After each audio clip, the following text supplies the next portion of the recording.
Hey, what's up everyone? Morey Croson here, and we have a brand new breakdown for today. It's going to be on Tajay Gayle, the long jumper from Jamaica. He recently won the Doha World Championships with a 8.69 meter long jump. And, just really wanted to go in not only being able to see the side view with the front view. I looked for a while to be able to finally find a front view. And recently we've been seeing a lot more people that are interested in getting some long jump techniques. So being able to get the front view as well as the side view with the 8.69 meter jump, I think will be super valuable for you guys. So as always, if you like the information, go ahead and click that thumbs up down below. Subscribe to the channel if you haven't already. And if you have any questions or comments or anything like that, go ahead and leave those down below. And we'll hop in the video right now.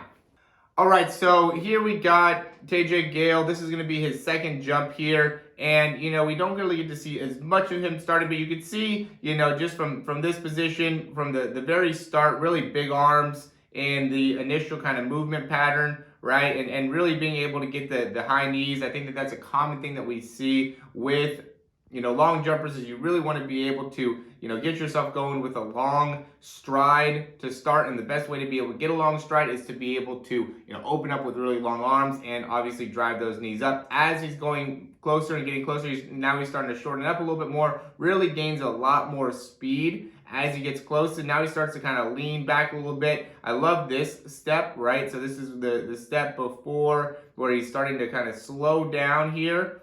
Okay, so you can see when they land, he really bends that knee a lot, sits back into that hip, right? So you have to have the range of motion within like that single leg squat in order to be able to functionally achieve this, right? If you don't have the ankle range of motion here, you don't have the hip range of motion here, you're really not going to be able to load properly in order to do the actual long jump. Then here, reaches out. Big thing that stands out to me with these is just the ability to really reach out with that leg and still be able to lean back a ton. Drives up, a slight bend in the knee, but enough extension to be able to get a very vertical action here. Straightens out that leg, leans back the whole time, then finally extends the legs. Has great timing there with when he extends the leg. Excellent jump. So we're gonna go and look at. I like to be able to look at the foot positioning here.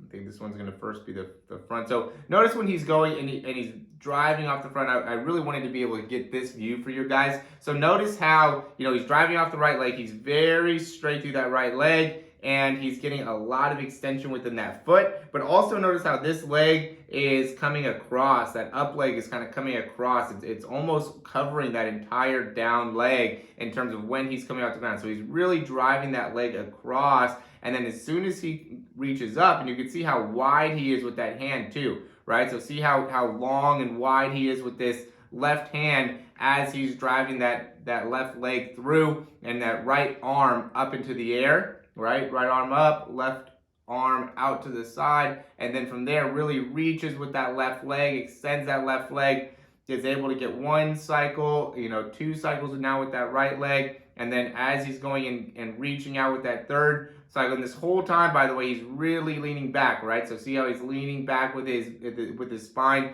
He's really trying to keep those hands nice and high, elbows nice and high. And then he reaches with that left leg, full extension there with that left leg. Look at that range of motion there. And then is able to then extend through the right leg as well. Excellent landing, excellent positions. A lot of things that he does super well there in order to be able to jump as far as he did.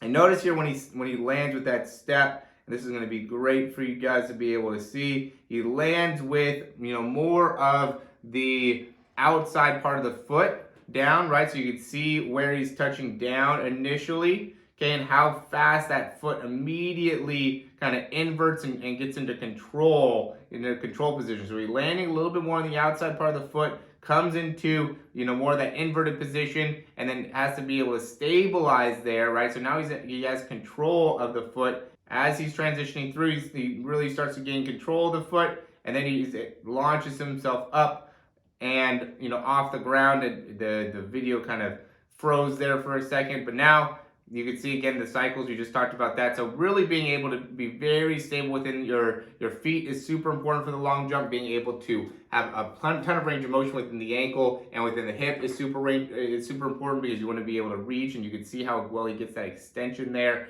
Also have enough of an ability to lean back, so that really goes into your core and your lower back, being able to really lean back and maintain that position while also being able to maintain that pelvis, which makes it so it's a lot more core oriented as well. So yeah, a lot of great information here. Again, I've been seeing a lot more people that are engaging from a long jump perspective, so I want to be able to give you guys some more information, some more video to be able to actually check out and see, and hopefully this will end up benefiting you. If it does, go ahead and let me know in the comments down below. And if there's any other long jumpers that you would like to see, I saw somebody say Brittany Reese, so I'm going to look into her and be able to put that up as well in the next few weeks. But if there's anybody else that you guys think that would be beneficial for you, would be happy to do that breakdown. And I love being able to do this long jump and being able to really look into some of the mechanics of it. So as always, guys, thanks for watching. If you want to get a breakdown of your long jump and see how you can improve, you can go ahead and check out the description down below. We'd be happy to make that happen for you. As always, thanks for watching. We'll talk to you soon.